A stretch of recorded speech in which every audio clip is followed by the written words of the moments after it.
So we are now on to my second favourite film of all time. You can see from the t-shirt it is 1995's Apollo 13, directed by Ron Howard. Sometimes you're drawn to a film just because it appeals to your interests, and in Jurassic Park I was really interested in dinosaurs when I first saw that, and at the time I saw Apollo 13 I was very interested in space travel.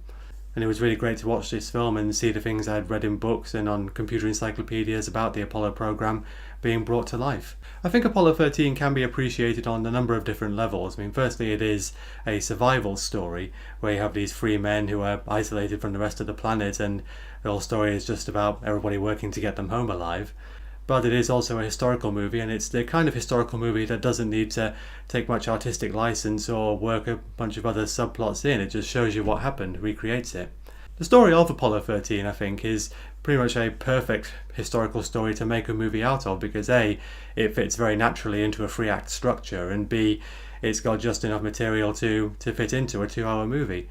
I mean, when you have something like The Miracle on the Hudson, US Airways 1549, which obviously they made a movie about last year, then it's a good story, but the actual event itself took place over a matter of minutes. So when they made that movie, Sully, they couldn't just show the event itself. They had to put some extra material in the form of the aftermath and the investigation.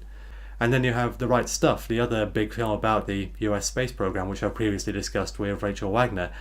I do like that film, but one of my major problems with it is that it doesn't have a very good structure. It just shows you a bunch of events and then eventually it stops. Whereas I think Apollo 13 flows much better in a traditional story structure. Also, The Right Stuff doesn't really have a central protagonist, whereas Apollo 13 has Jim Lovell. I should say I think it's really cool that the Apollo 13 DVD actually has a commentary by the real Jim and Marilyn Lovell, which is really great to listen to. And also, if you're interested in that subject, there's a mini-series from 1998 called From the Earth to the Moon, which I think Tom Hanks produced, which covers pretty much the whole Apollo program and some other aspects of the US space program in about 12 episodes, so that's definitely well for watch. This film did get a lot of praise, which is deserved, for the amount of accuracy it has in both recreating the spacecraft and mission control and the terminology that was actually used on these missions. That's very accurate.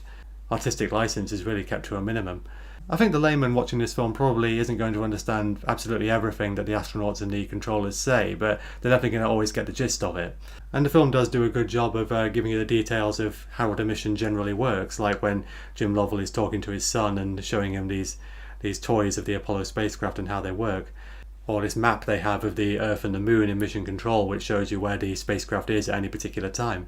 The way that the scenes of weightlessness were created in this film is particularly good. They actually built the spacecraft set inside a training aircraft that was called the Vomit Comet, and this aircraft would fly in this arc up and down repeatedly, and whenever it dived, then whatever was inside would become weightless for about 20 seconds at a time, and that's used for astronaut training. And so when the actors were filming in there, they were actually able to become genuinely weightless without having to actually go into space.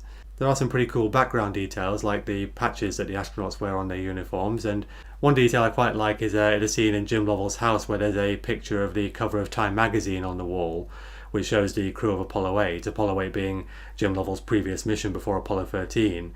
And because Tom Hanks looks quite different from the real Jim Lovell, they actually took Lovell's face off the cover and replaced it with one that's in the same art style but more closely resembles Tom Hanks. I did quite like that. So Tom Hanks is back on this list again after Forrest Gump, and he gives another really great performance in this film. It is more subtle than Forrest Gump, and yet he still really becomes this character of Jim Lovell. He's confident and outgoing, and he's this very experienced pilot and astronaut. When he's in the garden with his wife talking about going to the moon on Apollo 8, that feels really believable. And then during the launch of Apollo 13, when the first stage shuts down and the astronauts are thrown forward in their seats, I like the look on Hanks' face is just like, yeah, I've done this before, it's nothing new. The acting is very good all around. You definitely buy the characters, all of them. I do like how the film portrays Lovell's family environment and the relationship he has with his wife Marilyn and everything that she has to go through as an astronaut's wife.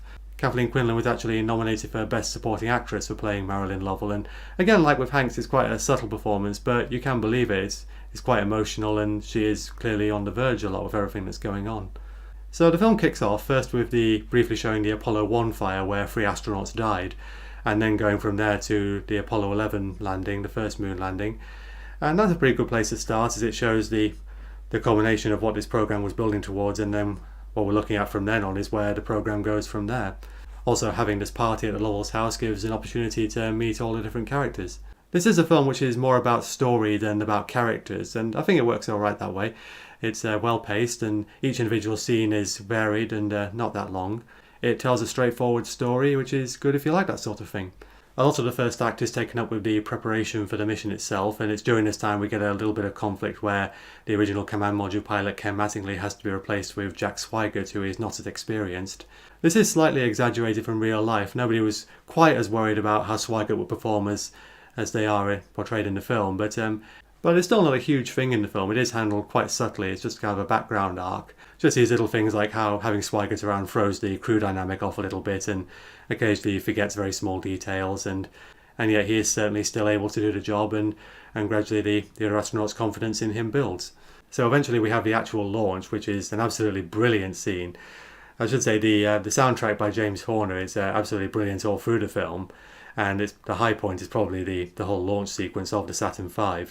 We've seen this massive rocket being constructed and going out to the pad through the first act, and then we get this slow build up to the ignition, and when it happens it's just as epic as the launch of a Saturn V should be. So after that, things are going quite peacefully for the flight, as emphasised by the fact that the TV networks don't even want to air live footage from the spacecraft because they feel it's nothing new. And it's only about 50 minutes in that the oxygen tank explodes on the spacecraft and everything immediately goes to hell. The tension goes up immediately, the music is really great, creating this frantic atmosphere. The spacecraft is shaking, Lovell looks out the window and sees there's leaking gas. Things start happening very fast at this point, and the flight director is reduced to asking, what have we got on the spacecraft that's good? Which really emphasises just how serious the problem has become. It's made very clear what the consequences are. They're not just losing oxygen, which is obviously a very big problem on a spacecraft, but they're losing electrical power as well. And then in the middle of all this, there's this quieter moment as the astronauts realise that they're not going to get to land on the moon now, and how hard that hits them. The great thing about this is there were so many details involved in the story of Apollo 13 that the film hardly has to make anything up. In fact, sometimes it has to leave stuff out. I mean, in real life, there were a couple of extra burns of the lunar module engine that were necessary to get the spacecraft on the right course, which aren't actually portrayed on screen in the film. Ultimately, the film shows as much as it can in the time that it's got, and it definitely does the story justice. It includes all these details that you probably wouldn't see if this was a science fiction film, like having to transfer program data from the command module computer into the guidance computer on the lunar module. Nothing is overblown. It feels real because it was real.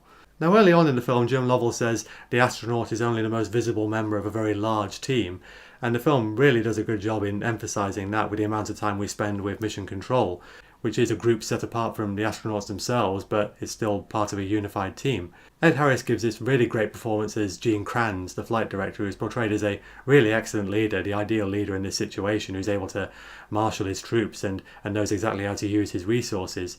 From here, the story involves a lot of very smart and determined people doing a lot of improvisation and problem solving, like figuring out how to make the CO2 scrubbers from the command module fit into the lunar module even though the sockets aren't the same. It's really great to watch, and throughout it there's a lot of different quotes that you could probably put in a book on crisis management. Let's work the problem, people. Let's not make things worse by guessing. I don't care about what anything was designed to do. I care about what it can do. We are not going to go bouncing off the walls for 10 minutes and end up right back where we started with the exact same problems. There are 1,000 things that need to happen in order, and we're on number 8. You're talking about number 692. And through all this, the film still maintains a really great atmosphere, like when Apollo 13 goes round the far side of the moon, and it all becomes quite lonely and dark, and there's these quite ghostly vocals from Annie Lennox. We get this short fantasy sequence of Jim Lovell imagining himself walking on the moon, which isn't going to happen now, and that's a really sad scene. Once things have died down a bit, we see everything becoming really quiet and cold and miserable inside the spacecraft. And then things pick up again when there's a new problem to solve, like this quite dramatic burn of the lunar module engine. Eventually we reach a point where Mission Control has done enough to ensure that the astronauts will survive until re-entry, and then the problem becomes how to handle the return itself. The pace quickens again as we see Ken Mattingly in the command module simulator, and he's trying to figure out how they can turn this module back on with the electric power that they've got. So we're looking at the electric meter, making sure it doesn't go over a certain point. It is quite a sad moment where the astronauts have to undock from their lunar module, which they've been using as a lifeboat all this time. I mean, after everything it's done for them, you feel quite attached to it. And then there's a possibility that after everything that's been done, the heat shield may be damaged and they may still burn up. So they create this really dramatic re-entry sequence, and there's a bit of tension because they cut away partway through that, and so you don't know straight away whether or not the astronauts have survived, and it feels really tense even if you know the actual story and you know that they do end up surviving. So of course we then get this really great, feel-good, emotional ending where the astronauts do make it home alive. And it all rounds off this very inspiring story of ingenuity in which everybody did their part. So that was my second favourite film, Apollo 13, which means next week, hopefully, I should be doing my number one favourite film of all time. Now, if you've been watching this channel and also reading my blog, you may already know what that film is. And I have already talked about this film a bit from various perspectives, but I feel I haven't talked yet about just what it means to me and the things I love about it. So that's what I'm going to be focusing on for the next video. So watch out for that, and I will see you soon.